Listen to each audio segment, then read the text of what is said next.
So what I'm going to talk about this morning is payments. That's the industry that I work in. I'll give you a little bit of an introduction to myself. I'll talk about the company a little bit as well. This is not a pitch by any means. I'm going to talk about some of the developments that we've seen in the market as well. Payments is a strange one because it's a little bit of an invisible industry that kind of touches all of us. In terms of payments, we all interact with it. I can talk to my 15-year-old teenage daughter. She won't talk back, but I can talk to her. She has a credit card at the moment, she makes payments, it's relevant to her, so it's relevant to everybody. So who am I?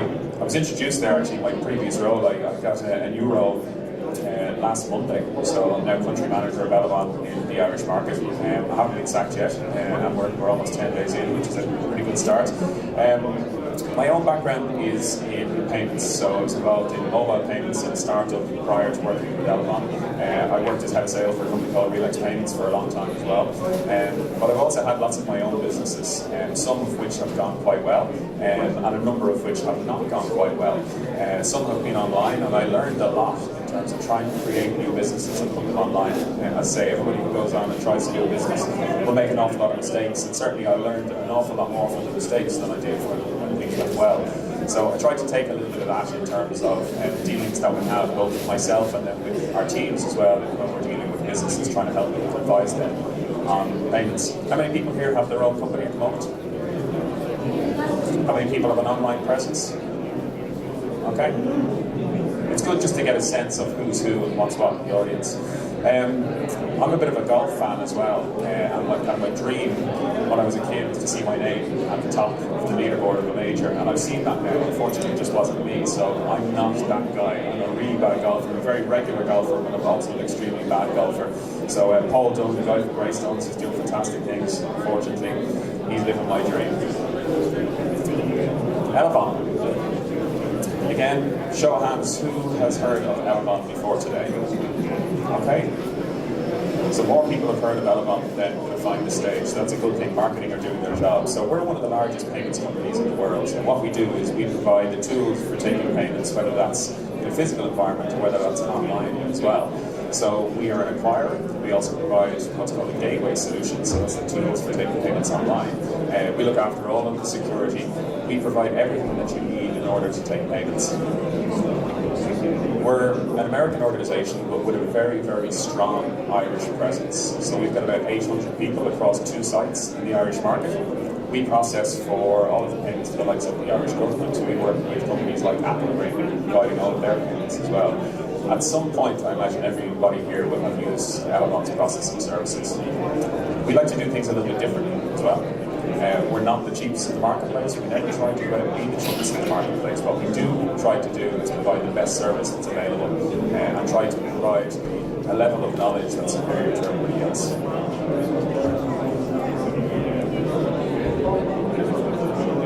Mobile payments.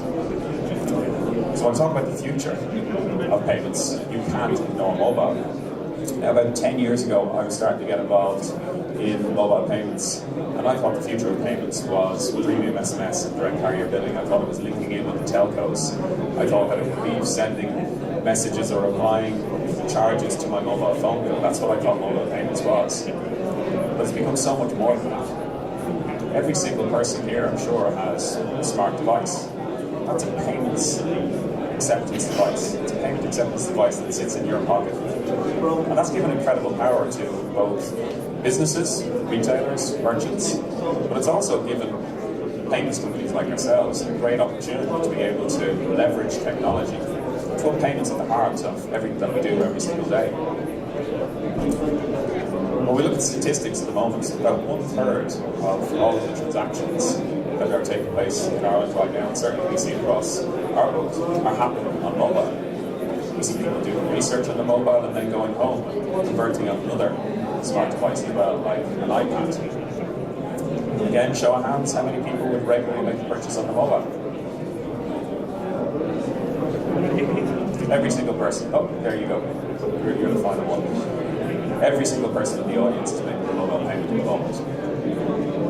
So when we think about what businesses are doing, You'll have seen some of these stats before, so I'm not going to spend a huge amount of time on it. It's just the fact that every single person has their mobile with them at all time. Every single person wakes up in the morning, looks at the mobile, does exactly the same things. But the opportunity to buy, that's the really key thing here. When we talk about payments, it's about the opportunity to pick up your phone and be prompted to buy something. Again, I take it back to the likes of my teenage kids. Topping up wallets, buying additional items for games. It's all about payments through mobile. It's just all about having that payments device there and the opportunity that makes sense. But when we look at business and the way that the landscape is changing, it's changing through using our mobile to make a payment. Now that doesn't mean that card payments are going away. It's far from it. Visa, MasterCard, the schemes, whether it's American Express or whether it's Diners, they're still at the heart of payments. They're still setting the rules for payments. But what they're doing is that they're providing an additional device, like a mobile phone. They're allowing card payments to be tokenized in a very secure way on a device, and then allowing us to use that device to make payments in a more seamless way. So that's something that's really, really important. And businesses have to be hugely conscious about this, whether it's providing the right equipment to be able to accept mobile payments, again, whether it's Apple Pay or Samsung Pay, or whether it's providing the best mobile browsing experience as well. So if you're a retailer, if you have a business and you have an online presence, and if you're not mobile optimized, you absolutely are missing a trick, because what's happening is mobile payments and the ability to convert a sale on a mobile device, that's only going to grow. So you absolutely have to provide the correct mobile experience. So very, very important for businesses to be aware of that. In terms of paying with your phone, of course you've got remote mobile payments. And again, the likes of premium SMS, direct carrier billing, alternative payment methods on mobile phones, they're all still there. I bought a car in the UK a couple of weeks back, and because of this great savings, so before March 29th, I thought I better get in there and get this really quick. So I sold my own car, I went over to the UK to buy a new car, and again, I'm going to pitch, or I'm going to talk about an online bank, and it's a bank called Revolut. And I think some of the advancements that have been made there in terms of what they're doing in similar companies as well, like N26, we've got Fire Payments, which is set up by the founder of Relax Payments. Some of the things that they are doing are so far ahead of what the traditional banks are doing right now in terms of mobile payments. It's incredible. So when I was buying this car, I was able to transfer from my virtual bank on my mobile phone to UK banked customers into a nationwide bank account. And I was able to do a transfer in 30 minutes. Now, when I got onto my high street bank that I've banked with here for many years, I asked them, this was Christmas Eve actually, did the transfer, I asked them on Christmas Eve how long would it take to get a payment across to this individual. And they said they can get it there by Friday. That was with a £25 additional fee for an express transfer. Christmas Eve was Monday. I was able to go and do the same transfer, and the money was in this person's account in 30 minutes. And the second part of that was the deposit. This was a private sale. It was very risky. It was a guy I'd never heard of. I just said money to him. My wife was saying that I was absolutely mad. I kind of had bets on. I took the entire Christmas day, taking a bit of a slagging from my family as well as to where this £500 had gone. But I went over to pay the balance of the car. And again, very similar thing. I was able to top up direct from my phone into my Revolut account, and I was able to do a transfer in 30 minutes. Now, to try and do that a few years ago would have been absolutely impossible, because we didn't have the infrastructure in some of these new fintechs, but we also didn't have the mobile capability to be able to do that as well. So that's a fundamental shift. Now, that was an example of me doing business peer-to-peer, private individual to private individual, from a business perspective as well. Businesses need to think about how mobile payments are changing, because if you're a business and you're looking to take a payment from another business for a very large amount, and you're looking to do it in real time, that's going to be hugely important as well, that you're aware of this. And then, of course, because it's all electronic, you're taking away cash, there's cash displacement there, reconciliation is going to be improved. So everything is pointing towards this being a far more efficient way to make payments. And thagain, these are some of the things that we at Elavon are really aware of in terms of how we're shaping our strategy. Spoke about person-to-person payments as well. Stag weekends, hen weekends, group activities like five-a-side football. again, these sort of things are changing. The ability to be able to collect money from groups at very low cost in real time. It's absolutely shaping the way that we go about our daily lives. I touched on reconciliation. I'll touch on data as well. With all of these electronic payments, being able to track patterns, buying behaviors, things like this are going to be hugely important for businesses as you optimize your strategy. When you go out and you're looking for your target markets, to be able to understand what competitors they're making the payments with, when they're making a payment, all of that information is readily available because of the infrastructures that are now in place, particularly with the likes of mobile payments as well. So really, really important stuff. We're at an IoT event, so I put this next section particularly around the Internet of Things and some of the advancements that we have. We talk about payments, and payments really sits in the middle of the IoT revolution. And where it's really important is when we look at the likes of the connected car or the connected home. Talk about the connected home. Smart fridges, it's a very obvious one. Smart fridges work in terms of being able to tokenize a payment method, have a payment method stored or connected to the device. And then the future being that if you have milk that you regularly buy, and again, I have a 17-year-old son and he consumes milk like a rugby team, so I need to get milk all the time. But if there's an item that I know that I need to buy on a regular basis, having the ability for a device to go and order that is absolutely, it's like something from Back to the Future. But this technology is available now. And again, what we're thinking of is, how do we as a payments organization, how do we provide the most seamless experience? How do we link in with the technology companies who are building this? We sit at the middle of all of this. How many people have an Alexa or an Amazon Echo? Okay. Anybody used it to make an order, place an order for anything, or just use it with Spotify? Okay, yeah, same as myself. So I got an Echo there not too long ago. And for the first 4 or 5 days, it was the best thing I've ever seen. And I asked it for everything. I wanted to know what the weather was like outside. And now it gets used for Spotify, and that's it. And occasionally I walk into a room and play a song. And even at that, to be honest, we're kind of drifting on it. But the capability and this kind of conversational commerce that's out there, we very much see that as the future. I think it will take a step change in terms of how we think. Are we trusting that we could make an order for something that Alexa or Amazon or whether it was Siri or something else, whether that conversational commerce tool will be able to select the correct item? So when you think about that, you're talking about closed ecosystems. So whether it's Amazon or Amazon only going to have a list of 3 or 4 different suppliers, how do I know I'm getting the best deal? So that's going to be some of the challenges that you have to overcome. We think about kind of the connected car. The connected car is something that's very near and dear to my heart. I'm a bit of a car nut, absolutely love cars, but I think about some of the advancements that are happening there. I think the ownership of cars is going to change over time. Payments is going to sit at the centre of that as well. We buy cars right now. I think it will get to the point where we effectively pay for cars, electric cars that we pay for on a time basis. So maybe you pay for your car for a week, for a month, for a year, whatever might happen. And again, using a card, thinking about automotive ownership in a very different way. But it's not only that, it's about the ability to order something direct from your car when you're driving. So if I'm driving home, it's my wife's anniversary, or it's our anniversary, if I want to make a payment, to be able to, that did actually sound strange, she's not married separately, I just want to be clear that we have a very happy marriage. And we should do, it's only a year old. But to be able to go and to order something direct from your car, that's, again, something that is available now. But the other exciting thing is just around how petrol stations, the fuel business is thinking about this.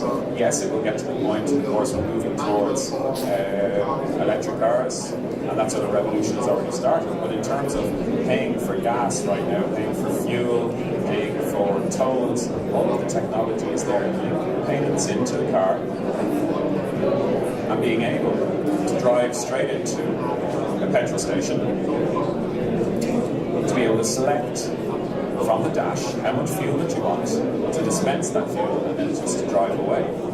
You see it right now with pay at pump. I mean, pay at pump is fantastic because you don't have to walk in, you don't have to queue like everybody else. I'm still a little bit fuzzy in terms of if I'm a petrol station, I want people to pay because I want them to make additional purchases. But we have some large fuel companies and they tell me that the reduction in time and staff costs makes up for that. But again, it's about thinking about how we can take an existing business, particularly the automotive industry, tying it into the technology that's available, and then linking in with payments as well. I skipped over this slide, but I'll talk about it again, and that's just around the wearable technologies, and again, payments being linked into this. So we talk about the likes of Garmin, Fitbits, we talk about wearable devices for the likes of festivals. These are the type of things that we're thinking about in a big way in terms of payments. We've seen festivals, music festivals. Now, to take a payment card with you can sometimes be difficult. Contactless transactions are up. They represent over 50% of all card transactions in the Irish market at the moment. That's not as high as other regions. But when we think about festivals, we think about the type of the demographic of people that might be going and having drinks poured over them, rolling around in the mud. The ability to go and to have a topped up wearable device that you can use to buy a drink or to buy food or to do whatever you need to do while you're at the festival. Again, that technology is there. We're seeing with some of our merchants and customers right now who are organising these sort of events that they want to leverage that technology. They want to be able to provide that option to the festival goers. So the likes of wearables is really important. I've been given the 5-minute warning.